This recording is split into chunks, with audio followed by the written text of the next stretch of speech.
Hello everyone. तो कैसे हैं आप सभी। डीएनडी करंट अफेयर्स में आपका स्वागत है। तो आइए शुरू करते हैं। तो देखिए यहाँ पर मैंने लोगो लगाया है एमएससीआई का।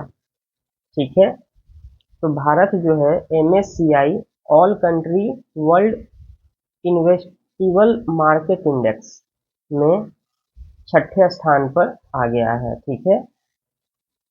भारत ने इस सूची में चीन को पीछे छोड़ दिया है और फ्रांस से मामूली अंतर से पीछे रह गया है।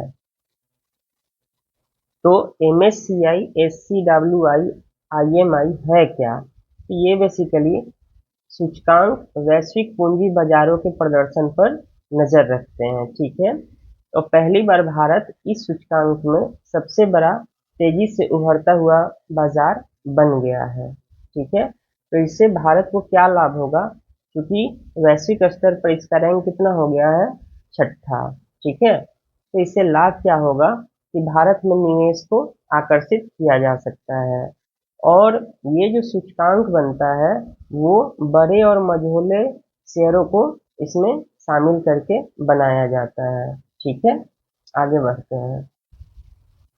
तो देखिए कैबिनेट ने एक राष्ट्र एक चुनाव की सिफारिश को मंजूर कर लिया है। तो पूर्व राष्ट्रपति रामनाथ कोविंद की अध्यक्षता में एक समिति का गठन किया गया था और उन्हें यह कार्य सौंपा गया था कि लोकसभा, विधानसभा और स्थानीय स्तर के चुनाव को एक साथ कराया जाना चाहिए। तो इसका गठन सितंबर 2023 में किया गया था और ने अपना रिपोर्ट मार्च में सौंप दिया। ठीक है।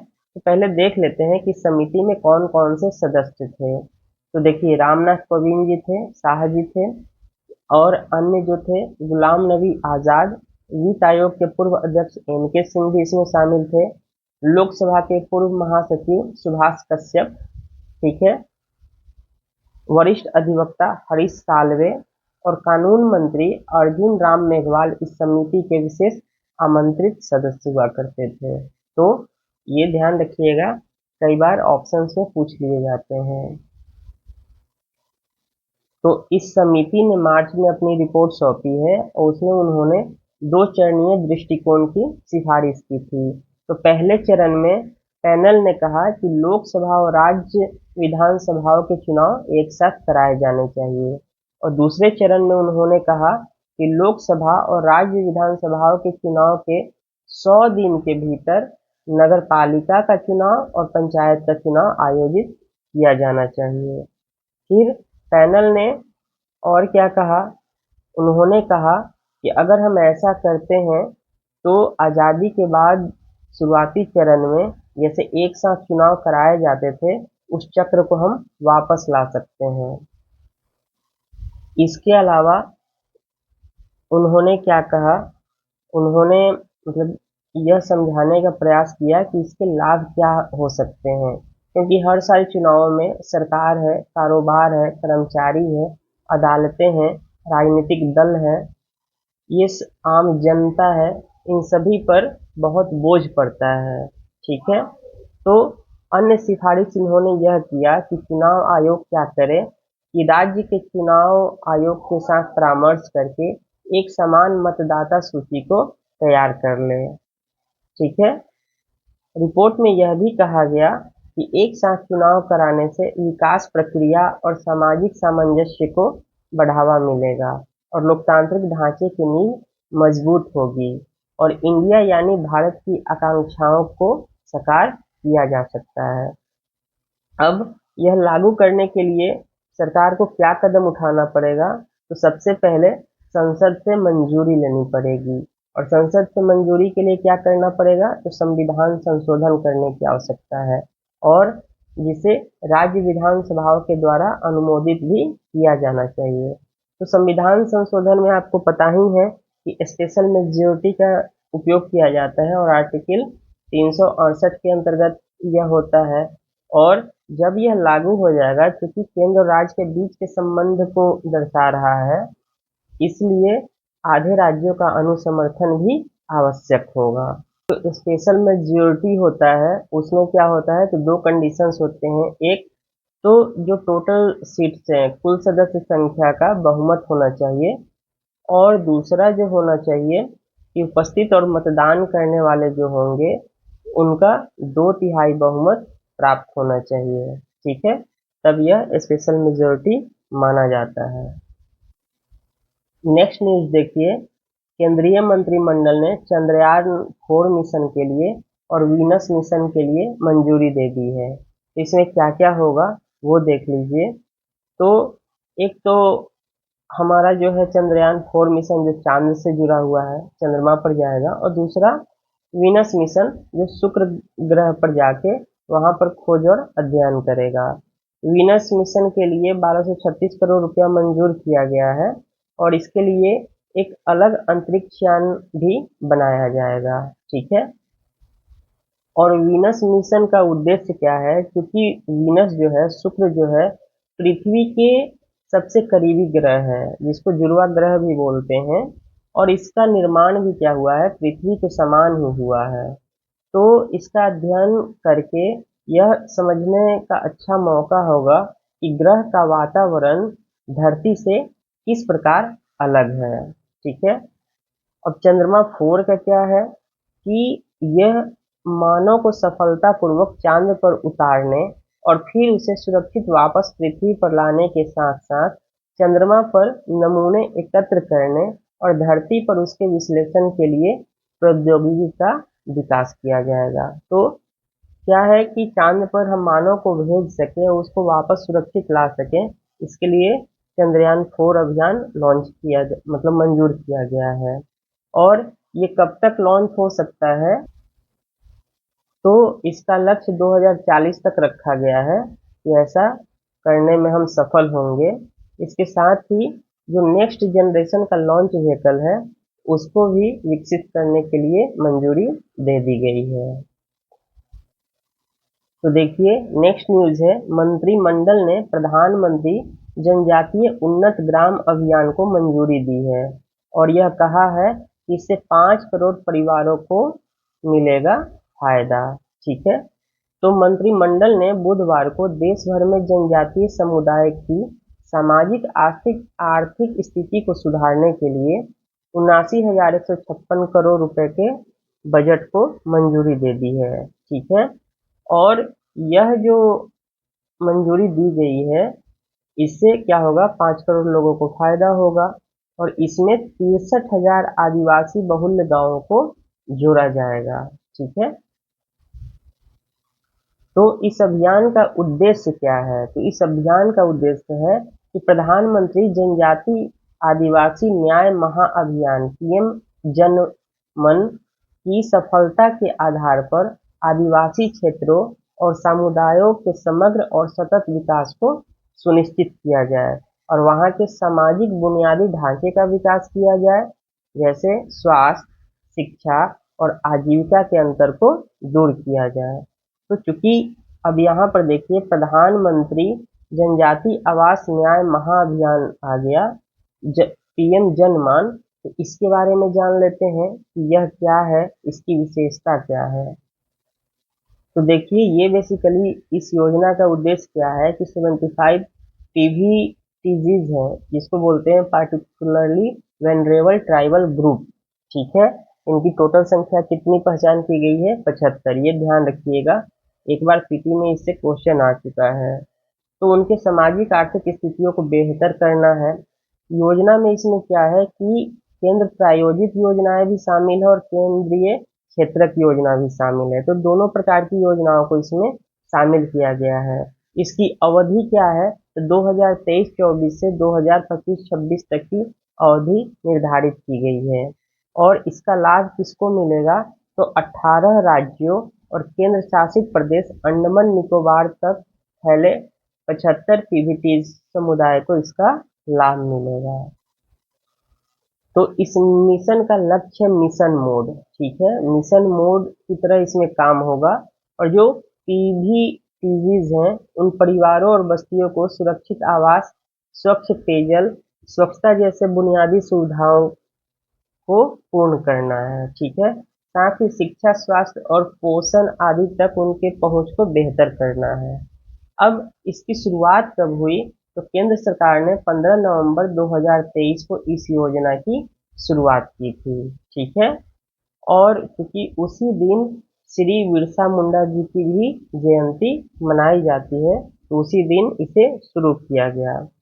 और इसका एक और जो महत्वपूर्ण प्रयास है वो है अंतर मंत्रालयी कन्वर्जेंस। ठीक है, तो जो भी मंत्रालय जैसे शिक्षा के क्षेत्र में काम कर रहा है, पेयजल के लिए कर रहा है, स्वच्छता के लिए कर रहा है, आवास के लिए कर रहा है, तो उन सभी के बीच में क्या किया गया है, कन्वर्जेंस स्थापित किया गया है और उन्हें अपनी अपनी योजनाओं का खुद ही क्रियान्वयन करना होगा। लेकिन इसकी नोडल एजेंसी कौन है, तो जनजातीय मामलों का मंत्रालय इसका नोडल एजेंसी है। ठीक है, तो नेक्स्ट देखिए, निर्मला सीतारमन जी ने कहा है कि अटल पेंशन योजना के धारकों की संख्या 6.9 करोड़ हो गई है। ठीक है, तो अटल पेंशन योजना शुरू कब हुआ, तो साल 2015 में शुरू हुआ था और अब उसमें कितने लोग शामिल हो गए हैं, तो 6.9 करोड़ लोग इस योजना को अपना लिए हैं। ठीक है, तो अटल पेंशन योजना है क्या, तो ये एक कम लागत वाली पेंशन योजना है जो 60 वर्ष की आयु के बाद जितना आप अंशदान करते हैं उसी के आधार पर 1,000 से 5,000 रुपये प्रति माह की न्यूनतम पेंशन की गारंटी देता है। अंशधारक की मृत्यु होने के बाद उसके जीवन साथी को उसके जीवन काल तक वही पेंशन दी जाएगी जो पहले अंशधारक को मिलता था। तो अगर पति मर जाता है तो पत्नी को क्या मिलेगा, उतना ही मंथली पेंशन दिया जाएगा। अंशधारक और पति पत्नी दोनों की मृत्यु होने पर पूरी राशि किसको मिल जाएगी, जो नॉमिनी होगा उस व्यक्ति को पूरी राशि दे दी जाएगी। तो ये ध्यान रखना है। तो देखिए नेक्स्ट न्यूज़ क्या है, पीएम आशा योजना रहेगी जारी, केंद्र सरकार ने दी 35,000 करोड़ रुपए के खर्च की मंजूरी। ठीक है, तो पीएम आशा योजना चल रहा था, उसको जारी रखने का सरकार का प्लान है। तो पीएम आशा योजना में अब पीएसएफ, मूल्य नुकसान भुगतान योजना पीओपीएस और बाजार हस्तक्षेप योजना, ये सभी घटक शामिल होंगे। एक्चुअली पहले से ही इसमें 3 स्कीम ऑलरेडी शामिल है, उसकी चर्चा हम अभी नीचे करेंगे।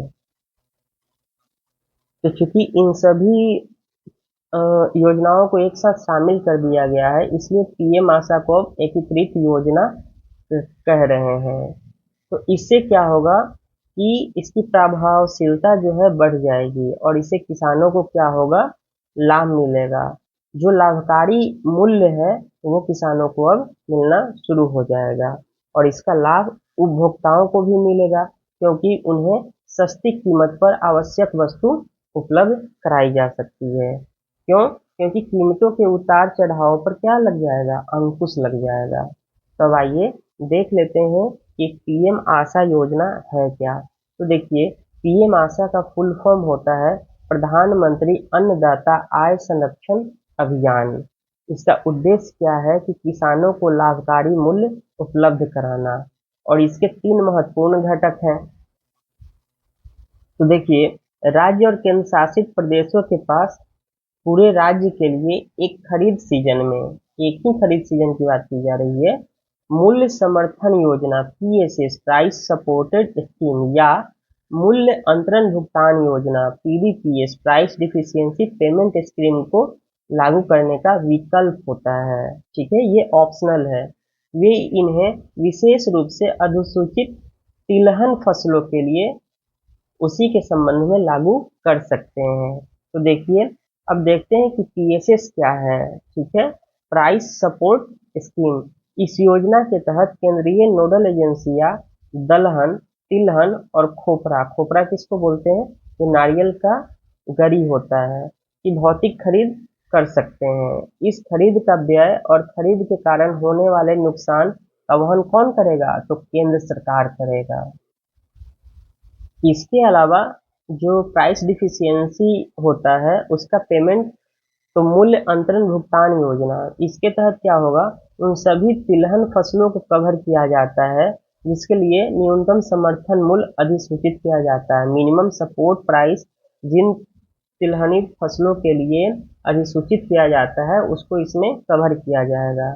इस प्रकार किसानों को एमएसपी और बिक्री मूल्य में अंतर का सीधा भुगतान किया जाएगा। तो देखिए एमएसपी क्या है और अगर बिक्री मूल्य क्या है, इन दोनों में अगर अंतर होता है, जैसे मान लीजिए कि एमएसपी 100 रुपये है और बिक्री मूल्य हमें 80 रुपये ही मिल रहा है, तो 20 रुपये का अंतर हो गया, तो वो सीधा ये जो अंतर आया वो किसानों के बैंक खाते में सीधे ट्रांसफर कर दिया जाएगा।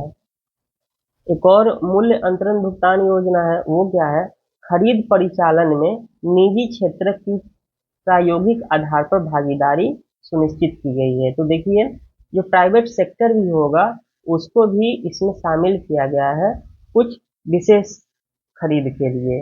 तिलहन के मामले में राज्यों के लिए प्रायोगिक आधार पर पीपीएस आरंभ करने का विकल्प होगा। ठीक है, तो ये प्राइवेट सेक्टर जो है इसमें आ सकता है, ये भी वैकल्पिक है। ये कौन शुरू करेगा, वो राज्य शुरू करेगा। राज्य चाहे तो निजी क्षेत्र को इसमें भागीदारी दे सकता है। तो नेक्स्ट न्यूज आइए, ये काफी दिनों से चर्चा में रहा है, इंडस वाटर ट्रीटी। तो ये कब लागू हुआ था, तो 1960 में सिंधु जल संधि लागू हुआ था। तो भारत ने क्या किया है कि सिंधु जल संधि में बदलाव की मांग की गई है और पाकिस्तान को एक औपचारिक नोटिस भेज दिया है। अब देखिए ये नोटिस किस अनुच्छेद के आधार पर भेजा गया है, तो यह नोटिस जो संधि है उसमें अनुच्छेद 12(3) के तहत जारी किया गया है। इसमें दोनों देशों के बीच समझौते से संधि के प्रावधानों में बदलाव किया जा सकता है। देखिए इस संधि का मैंने अपने प्रीवियस वीडियो आईआर के करंट अफेयर्स में भी चर्चा किया है, यहाँ भी देख लीजिए। सिंधु जल संधि के तहत सिंधु, झेलम और चेनाब नदियों का पानी पाकिस्तान को मिलता है, जबकि भारत रावी, ब्यास और सतलज नदियों के पानी का उपयोग करता है। इसके साथ भारत को रन ऑफ द रिवर परियोजना से बिजली उत्पादन करने का भी अधिकार है। रन ऑफ द रिवर कहने का मतलब कि सिंधु, झेलम और चेनाब की जो पानियां बह रही है, अपवाहित हो रही है, उनके जल का उपयोग करके भारत बिजली का उत्पादन कर सकता है। लेकिन अब इसमें समीक्षा की बात भारत ने कहा है और इसके पीछे कई रीजन बताए हैं, तो वो देखिए वो क्या है। एक बात तो यह है कि जो किशन गंगा परियोजना है और रतले जल विद्युत परियोजना है, इसको लेकर काफी समय से विवाद चल रहा है। ठीक, तो ये एक मुद्दा हो गया। दूसरी बात भारत क्या कह रहा है कि समय और परिस्थितियां बदल गई हैं और इसमें उन्होंने इन मुद्दों को शामिल किया है, जैसे जनसंख्या में बदलाव हो गया, पर्यावरणीय चुनौतियां बढ़ रही है, स्वच्छ ऊर्जा के विकास की आवश्यकता पर ज्यादा बल दिया जा रहा है और एक और मुद्दा वो है सीमा पार आतंकवाद का प्रभाव। तो इन सभी मुद्दों को ध्यान में रखते हुए संधि की समीक्षा की मांग की गई है और ऐसा औपचारिक नोटिस 30 अगस्त 2024 को पाकिस्तान को भेजा गया है और यह नोटिस संधि के अनुच्छेद 12(3) के तहत भेजा गया है। तो ये आप ध्यान रखिएगा। एक चीज और आप ध्यान रखिएगा कि ये जो 1960 की सिंधु जल संधि है, इसमें विश्व बैंक जो था एक मध्यस्थता की भूमिका निभाता था। ठीक है, तो इस मामले में विश्व बैंक ने तटस्थ, विशेषज्ञ और मध्यस्थता अदालत दोनों को सक्रिय अब कर दिया है। लेकिन भारत ने यह भी कहा है इस औपचारिक नोटिस में कि जो संधि के विवाद निपटान तंत्र है उस पर भी पुनर्विचार किए जाने की आवश्यकता है। ठीक है, अब आगे चलते हैं। तो ये न्यूज देखिए, भारत म्यांमार सीमा पर बाड़ लगाने के लिए 31,000 करोड़ रुपए की, ये कहना है सरकार का। ठीक है, तो चूंकि मणिपुर सुरक्षा समिति की नियमित समीक्षा कर रही है, कौन कर रही है, गृह मंत्रालय, तो उन्होंने ही यह एक फाइंडिंग दी है कि 31,000 करोड़ रुपए लगेंगे पूरे क्षेत्र में भारत से म्यांमार की सीमा पर बाड़ लगाने में। तो आपको पता ही है कि जो भारत म्यांमार का सीमा है, अगर हम इसको ऐसे कर लें तो ये है अरुणाचल प्रदेश, ये है नागालैंड, ये है मणिपुर और ये है मिजोरम। तो ये पूरा क्षेत्र जो है इससे जुड़ा हुआ है म्यांमार से, ठीक है। और इसकी कुल लंबाई कितनी है तो 1643 किलोमीटर लंबा ये क्षेत्र है। तो वर्तमान समय में जो मोरेह के पास का एरिया है 10 किलोमीटर के दायरे में, तो वहां पर बाढ़ लगाने का काम पूरा हो चुका है। और मणिपुर के अन्य क्षेत्रों में 21 किलोमीटर की सीमा पर बाढ़ लगाने का काम जारी है।